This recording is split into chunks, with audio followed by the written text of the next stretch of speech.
হাসি কান্না বিনোদনে মাতিয়ে রাখো মনটারে, তারা তুমি শুকতারা হয়ে রয়ে যাবে সবার অন্তরে।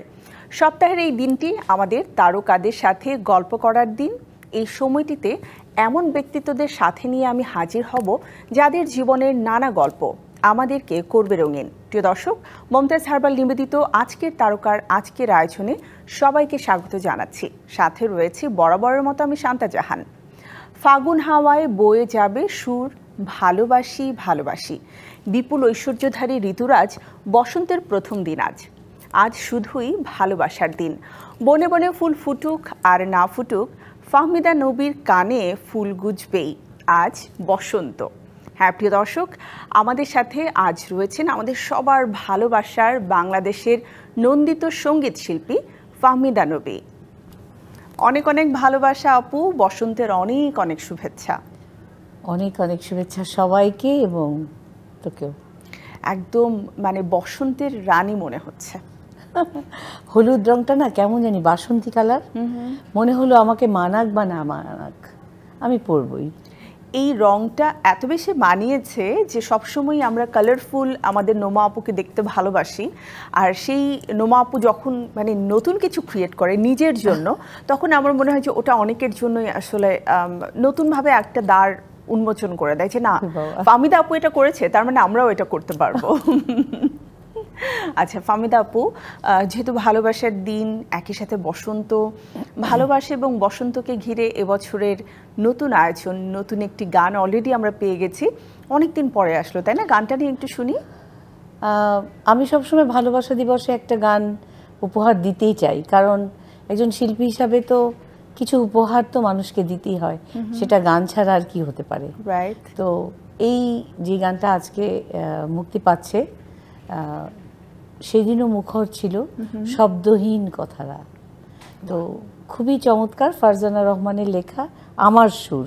আচ্ছা, আমার সুরে আসলে ভালোবাসা আসলে ধূপছায়ার মতো, কখনো আছে কখনো নেই, কিন্তু সেটা রেশ রয়ে যায়, হারায় না, ধরতে গেলেও ধরতে পারা যায় না। তো সেরকমই একটা নস্টালজিক অনুভূতি নিয়ে ভালোবাসার গান। আচ্ছা, যেহেতু ভালোবাসার গান আর বসন্ত ভালোবাসা দিবসের মাঝেই আমরা রয়েছি আজ, আমি প্রথমেই গানটার একটা ছোট্ট টিজার দেখে আসতে চাই। প্রিয় দর্শক, ভালোবাসার দিবসে আর এই বসন্তের প্রথম দিনে আপনাদেরকে কি আর উপহার দিব? যেমনটা ফাহমিদা আপু বলল যে একজন শিল্পীর জন্য তার গানই হচ্ছে শ্রোতাদের জন্য সবচেয়ে বড় পুরস্কার। বাহ, কি সুন্দর গান! নিশ্চয়ই আপনাদের ভালো লেগেছে। এই গানটা আপনারা কিভাবে খুব সহজে দেখতে পাবেন এবং শুনতে পাবেন সেটা চলুন এবারে জেনে নিই। এটা নিশ্চয়ই ইউটিউব চ্যানেলে? হ্যাঁ, আমার নিজের ইউটিউব চ্যানেলে। একটু সাবস্ক্রাইব করতে হবে আসলে, খুব সহজেই গান শোনা যায় আজকাল, সিডি কিনতে হয় না। তো ইউটিউবে একটু একটু টোকা দিতে হয়, তো গানটা শোনা যাবে। আশা করি যে এই যে একটু একটু তবলার গান এবার করলাম, খুব গানটার ক্লাসিক্যাল একটা রেশ। হ্যাঁ, আর মাঝখানে কিন্তু ভেতরে একটু কবিতা আছে। আচ্ছা, হ্যাঁ, মনে পড়ে সেই দিনগুলো, তোমার আমার কেমন ছিল, খুব সুন্দর, একটু রোমান্টিক একটু গান। তার মানে এই পুরো গানটাকে উপভোগ করতে হলে ডেফিনেটলি ফাহমিদা নবী আপুর যে ইউটিউব চ্যানেল আছে সেখানে আপনাদেরকে সাবস্ক্রাইব করতে হবে, গানটা শুনতে হবে, আর অবশ্যই আপনাদের প্রিয়জনকেও শেয়ার করতে হবে বেশি বেশি করে। বই বের হয়েছে, যেহেতু বইমেলার মৌসুম যাচ্ছে এবং একটা বই নিয়ে মোটামুটি সারা বছর অনেক ব্যস্ততা যায়, বইটা নিয়ে একটু শুনতে চাই। এই বইটা হচ্ছে ফাহমিদা নবীর ডায়েরি, মানে আত্মজীবনী নয়, আত্ম উপলব্ধি। আমার যে নানান ভাবনা, জীবনের যে ঘটনা, আমার এই 4.5 দশকের যে একটা জার্নি, এই পুরো মানুষের সাথে, তোদের সাথে, সবার সাথে, তারপরে নানান ঘটনা তোমার আমার সবার জীবনে ঘটে, সেই সব ঘটনার থেকে একটা আত্ম উপলব্ধির লেখা আমি লিখি একটা পেজে, ফাহমিদা নবীজ ডায়েরিতে। তো অনেক দিন থেকেই সবাই চাচ্ছিল একটা বই, একটা হার্ড কপি বাসায় রাখতে। তো এবার 2025-এ এসে সেটা হয়ে গেল আসলে। তো শব্দশিল্প থেকে বেরিয়েছে বইটা, আর বইমেলার শব্দশিল্প স্টলে পাওয়া যাচ্ছে। স্টল নাম্বারটা কি মনে আছে আপু? হ্যাঁ হ্যাঁ, 346, 47, 48, 49, চারটা একসাথে, বিশাল বড় একটা স্টল শব্দশিল্প। আর রকমারি.com-এ বইটা পাওয়া যাচ্ছে। যারা বাংলাদেশের বিভিন্ন জেলায় থাকে তারা যখন খুঁজছে তখন আমি বললাম যে অনলাইনে অর্ডার করতে পারে। বইয়ের নাম হচ্ছে ফাহমিদা নবীর ডায়েরি। আমি একটু জানতে চাই যে সোশ্যাল মিডিয়াতে যখন ফাহমিদা নবীর বিভিন্ন লেখা আমরা পড়ি, আমরা দেখি যে খুব সুন্দরভাবে গুছিয়ে এবং সহজ ভাষায় লিখতে সে পছন্দ করে, এবং লেখাগুলো পড়ে বোঝাই যায় এটা হচ্ছে আত্মোপলব্ধি বা জীবনের কিছু কিছু ঘটনা। আমরা সাধারণত দেখি সবাই আসলে ফেসবুকে অনেক রেগুলার থাকলেও বাংলা টাইপ করে লিখতে সবারই একটু অনীহা থাকে। সেই জায়গাতে এত সুন্দর করে এত ধৈর্য নিয়ে বাংলা টাইপ করার ধৈর্যটা আসলে কোথা থেকে আসে? আমি কিন্তু অনেক, আমার যদি গুণ বলিস, আমার দোষ বলিস, আমার কিন্তু অনেক ধৈর্য। তো আর আমি যখন লিখি, আমি যে কোনো কাজ করি, আমার সেই কাজটা করতে ভাল লাগে, সমাপ্ত করতে ভালো লাগে, মানে শেষ করতে হবে। সমস্যাটা কোথায়, সমাধানটা কোথায়, যে কোনো একটা সুন্দর সমাধানের দিকে আমি যাই। তো আমার লিখতে ভালো লাগে, আমার সুন্দর সুন্দর, কারণ বাংলা এত সুন্দর, মানে এমনিতে তো ভীষণ কাব্যিক বাংলা। তো সেই লেখাটা আমার যখন লিখি তখন সুন্দর সুন্দর কথা আসে। আর সমস্যার আমি সবসময় যেটা করি, যে বই নিয়ে আমার ইতিবাচক একটা পথ খুঁজতে আমার ভালো লাগে। আর নিজেকে শুধরে যখন আমি চলতে চেষ্টা করি তখন দেখি যে সত্যি সত্যি অনেক সমস্যার মধ্যেও একটা সুন্দর সমাধান চলে আসে যদি আমি ইতিবাচক পথে চলতে চাই। আর গানের সাথে লেখার একটা সম্পর্ক অনেক ছোটবেলা থেকে। তো আমি যখনই লিখি তখনই সেটা গানের মতো করেই ভেবেই লিখি। আসলে খুব ভালো লাগলো, মানে আমি এতক্ষণ একটা মানুষের সাথে কথা বলছি, প্রত্যেকটা শব্দ বাংলা শব্দ চয়ন করে এত সুন্দর করে গুছিয়ে বলা, যেটা আসলে আমরা খুব মিস করি। এবং আমরা সবসময় মানে ফেব্রুয়ারি মাস, ভাষার মাস। আমি আরেকটা জিনিস বলতে চাই এখানে, যে আমি কিন্তু খুব তরুণ প্রজন্মকে নিয়ে আসলে হাঁটতে পছন্দ করি। ওদের ভেতরে অনেক মেধা, ওদের ভেতরে অনেক জিজ্ঞাসা। আমার সবসময় এই জন্য একটা, এই বইটা পড়লে তরুণ প্রজন্ম কিন্তু অনেক স্বপ্নের পথে হাঁটার যে ইচ্ছা, কখনো হতাশায় থেমে যাওয়া, এটা হবে না। আমি কারণ প্রতি মুহূর্তেই বলেছি, নিজেকে এগিয়ে নিয়ে চলো, নিজে, যদি তোর ডাক শুনে কেউ না আসে রে, তবে একলা চলো রে, একলা চলো রে। তো এই যে উঠে দাঁড়াও, আমার প্রত্যেকটা জায়গাতেই আছে, উঠে দাঁড়াও, একটু সাহস করো, ভালোর ভালোই হয় দিন শেষে, মন্দের মন্দ হয়, সুতরাং তুমি হাঁটতে থাকো। আমরা তো সবসময় বলি না যে মানুষকে যে কোনো বিষয়ই কিন্তু তাকে অনেক বেশি অ্যাট্রাক্ট করে। সো যিনি ইতিবাচক হবেন তাকে ইতিবাচক বিষয়গুলো অ্যাট্রাক্ট করবে, যিনি নেতিবাচক হবেন তাকে নেতিবাচক বিষয়গুলো অ্যাট্রাক্ট করবে। সো এটাই কিন্তু জীবন। তো এই যে আমরা একটা জিনিস মানতে চাই, তরুণ প্রজন্মকে সবসময় বলতে চাই যে ভালোর সাথে চলো, ভালো চিন্তা করো। ফাহমিদা আপু, আড্ডা হচ্ছে, আর এই আড্ডা তো চলবে, কিন্তু ছোট্ট একটা বিরতি নেবার সময় আমার হয়ে গেছে। প্রিয় দর্শক, আমাদের আজকে তারকায় নিয়ে নিতে হচ্ছে ছোট্ট একটি বিরতি। ফিরছি বিরতির পরপরই, সঙ্গেই থাকুন। প্রিয় দর্শক, বিরতির পর আবারও স্বাগত মমতাজ হারবাল নিবেদিত আজকের তারকায়।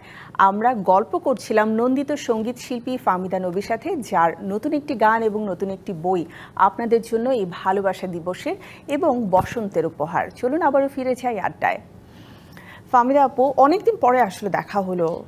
মানে মাঝখানে খুব আমরা দেখলাম দেশের বাইরে থেকে তুমি লাইভ করেছো আপু, অনেক সময় আমরা গানও শুনেছি, এবং ফিরে আসার পরে আসলে এই সংখ্যাটা একটু কমে গেছে। তো অনেকেই ভাবছে যে এখনো দেশের বাইরে, ব্যাপারটা কেমন লাগে? আসলে ফেসবুক এমন একটা জায়গা, অনেক সময় অনেক ছবি পরে পোস্ট দেওয়া হয়, এত তো পারা যায় না, প্রতিদিনের অনেক নানান ব্যস্ততা থাকে। তো আমরা আসলে এটা নিয়েও আমি লিখব, এই দ্রুত লয়ে চলতে গিয়ে অনেক সময় কিছু কিছু তো পিছনে পড়ে যেতেই হয়। তো ওই ছবি পরে পোস্ট দেওয়ার কারণে অনেকে মনে করে আমি এখনো বাইরে, আসলে তো তা নয়। একটা মজার ব্যাপার হচ্ছে, দেশের বাইরে যখন আমরা যাই আমরা তো অ্যাকচুয়ালি ভ্যাকেশন মোডে থাকি। তো যেটা হয়, প্রতিদিনই আমরা ছবি তুলি বা প্রতিদিনই কিছু না কিছু অ্যাক্টিভিটিস থাকছে, কিন্তু প্রতিদিন কিন্তু ওভাবে আসলে পোস্ট করা হয় না। তো এই জীবনের এই যে এই নানান বিষয়গুলো, এগুলো কিন্তু একটা জীবনের ইতিবাচক দিক খুঁজে বের করতে হবে যে কি করা যায়। তো সেটাতে দেখা যায় যে হ্যাঁ আমি পোস্টটা দিয়ে, ওই যে অনেকে লেখে লেট পোস্ট, আমার আসলে দিকে ইচ্ছে করে না। একটা প্রাণবন্ততা থাকুক, যে ভাবলো আমি আছি, যে ভাবলো আমি নাই, সেটা তার ব্যাপার, বাট আমি তো আছি। আচ্ছা, নতুন বছরের তো নতুন কিছু বিষয় থাকে, যে এই বছরটাকে আমি এভাবে সাজাতে চাই, সামনে ঈদও আসছে, কোনো পরিকল্পনা কি আছে? আমাদের পরিকল্পনা তো আসলে গানকে ঘিরেই। আমার ইচ্ছা যে আমি একটা, যেহেতু চ্যানেলে এখন গান হয়ই না বলতে গেলে, আগে তো অনেক সুন্দর সুন্দর অনুষ্ঠান হতো, একটা স্বপ্ন দেখতে পারতাম, তো এইখানকার স্বপ্নটা একেবারেই নেই বললেই চলে। তো সুতরাং কি করা যায়, নতুনভাবে ইউটিউবে কিছু নতুন গানকে নিয়ে কিছু কাজ করা যায় কিনা দেখা যাক, একটা নতুন মাত্রা খুঁজছি। অপেক্ষায় থাকতে হবে, প্রত্যাশা তো আমাদের রয়েছে, তবে ভালোই হবে। নোমা আপুর কাছ থেকে গান না শুনলে তো আমাদের আজকের আয়োজন আসলে পরিপূর্ণতা পাবে না। আচ্ছা, তাহলে মানে নতুন গান না, ওটা তো আমরা শুনলামই, পছন্দের একটা গান হোক। আচ্ছা। আকাশ খুলে বসে আছি, তাও কেন দেখছো না, একই আকাশ মাথার ওপর, এক কেন ভাবছো না। আকাশ খুলে বসে আছি, তাও কেন দেখছো না, আকাশ খুলে বসে আছি, তাও কেন দেখছো না। এই গানটা কিন্তু গুজবাম্প এনে দেয়। এটার একটাই কারণ, মানে হয় না অনেক সময় মন খারাপ, অথবা আমি এমন কিছু খুঁজছি যেটা আসলে আমি পাচ্ছি না, আবার আমার মন বলতেও পারছে না আমি কি চাই, তখন আমি এই গানটা খুব শুনি এবং আকাশের পানে তাকিয়ে থাকতে পছন্দ করি। একটু যদি জানালার ধারে যাওয়া যায়, একটু যদি ছাদে যাওয়া যায়, মনে হয় যেন হ্যাঁ সত্যি তো একটাই তো আকাশ, কেন দেখছি না। একদম। আসলে গান তো আমাদের জীবনের কথা বলে, আমাদের ভাবনার কথা বলে। আর মানে নোমা আপুর গানের যে পছন্দ, যে সুর, সে সুরটা মনে হয় যেন একদম সাধারণ মানুষের হৃদয়ের কোণ থেকে উঠে আসা। আমি একটা প্রশ্ন একটু করতে চাই নোমা আপু, সেটা হচ্ছে পারিবারিক পরিবেশ, আবহ সব কিছু তো ছোটবেলা থেকে গানকে ঘিরেই ছিল এবং সারাটা জীবন পেরিয়ে গেল কিন্তু এই গানকে ভালোবেসি। অনেক অনেক গান আমাদের রয়েছে, কিন্তু গান নিয়ে আসলে তেমন কোনো বই বা ডায়েরি, গান সংরক্ষণের ব্যবস্থাগুলো করা হয় না। ইভেন আমরা যদি তোমার গানের কথা বলি, এমন কোনো প্ল্যান কি রয়েছে যে আমার গানগুলো আমি নিজেই সংরক্ষণ করে রেখে যাব? আমার একটা ইদানিং এটা ভাবনা হয়েছে, যেমন আমার বইটা আসলো তখন অনেকেই এখন প্রকাশকরা বলছে যে আপা আপনার গানের সংখ্যা তো অনেক, তো আপনি কি একটা বই করবেন কিনা, আমরা চাচ্ছি। আপনি তো গল্প লিখবেন, নেক্সট আমাকে অলরেডি অনেক কিছু বলে ফেলেছে একটা গল্প দিতে। তো আমার আসলেই মনে হয়েছে যে আমার গানগুলো লিখে, এটা অবশ্য একটু কোডিং করতে হবে, অনেক কিছু আছে কাজ, যেভাবে সুবিধা হয় আমি সেটা করবার আসলে চেষ্টা করব। এবং নতুন করে আমার যে পুরনো গানগুলো আছে, যেগুলো টেলিভিশনে রেডিওর আর্কাইভে এখন আর নেই, খুবই স্যাড পার্টটা। এটা তো আমার বাবারও গান নাই, মানে আর্কাইভে থাকেই না বলতে গেলে, তো সেই গানগুলোকে আমার করবার ইচ্ছা আছে।